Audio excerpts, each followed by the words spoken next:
Hello, this is David from davidcliveprice.com, and this is the podcast edition of this week's e-zine number 19, Banqueting, Booze and Asia Business Entertainment.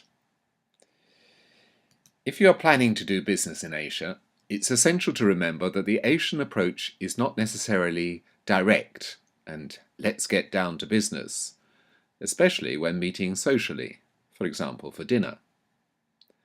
Most Asian cultures expect the approach to be indirect, even circuitous, and above all based on getting to know the Western counterpart in order to build a relationship of trust, credibility, and human empathy. Since Asian cultures are so family-oriented, this often means that inquiries and discussion about family and social background or circumstances, home and hobbies, initially take precedence over direct business negotiations.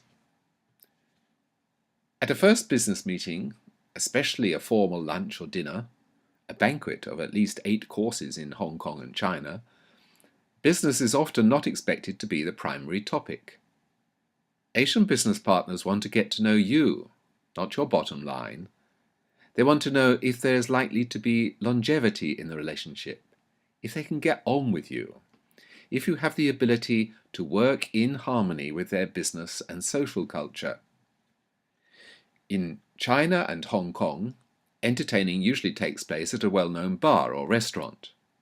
And similarly, in Japan, your hosts will take you out to wine and dine for a whole evening, sometimes with karaoke, be warned.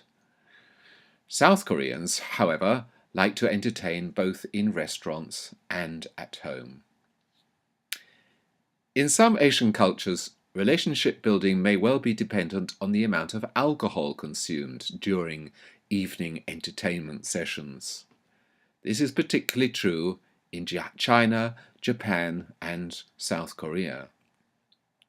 Since some of the local drinks, such as Chinese rice wine, Japanese sake, and South Korean soju, can be up to 50% or more proof, it is best to be extremely careful about getting drunk. Sipping beer or giving a medical reason for drinking soft drinks are acceptable alternatives. Another trick is not to empty your glass, but to top it up with water. Be careful not to comment or even feign surprise if your counterpart becomes drunk, and don't mention it the next day. Not all Asians approve of drinking alcohol. Devout Muslims and some devout Buddhists don't drink it, and you shouldn't if your Asian colleagues abstain. In particular, women should abstain in public places if the local culture disapproves. Evening drinking in some Asian countries is invariably followed or accompanied by karaoke sessions or visits to karaoke bars. Visiting Westerners should expect to take part in these as an integral part of relationship building, particularly in China, Japan, Taiwan, and South Korea. My own solution to the rigors of Asian entertainment is to prepare in advance a small repertoire of 2 or 3 numbers that you can repeat everywhere. I've lost count of the number of times I've rolled out New York, New York, or Don't Cry for Me, Argentina, in Hong Kong, Seoul, Tokyo, Beijing, and Manila. My renditions didn't improve, but the relationships did.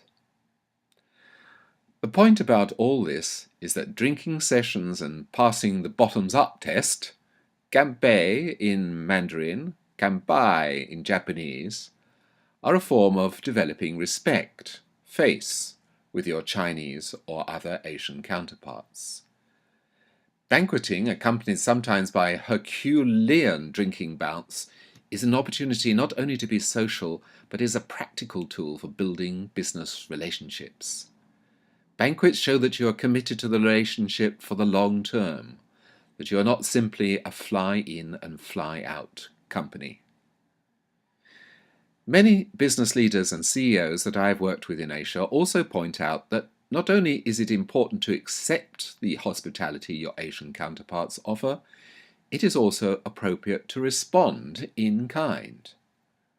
Whatever they receive, they reciprocate, and sometimes they make a special effort to be seen to be generous without taking the whole thing into the realms of luxurious hospitality. That would be a breach of each nation's and their own home country's bribery laws. However, they accept that hospitality, presents, and gift-giving are very much a key element of doing business in China and in other Asian countries, and they participate in order to develop the business relationship. Reciprocity is an intangible business asset in Asia, but within limits, it is an essential business tool. And whether it takes the form of banqueting, drinking bouts, karaoke, or gift-giving, it is essential to be prepared for mutual exchange and to know from local people exactly what the traditions are and what is expected of you. I'd love to hear from you if you have tips or comments about doing business in China or in other parts of Asia. You can leave them at my blog, www.davidcliveprice.com/blog. And of course, please subscribe if you want more on-the-ground intel like this. Just add yourself to the subscription box on www.davidcliveprice.com. And you can also subscribe to this podcast on iTunes.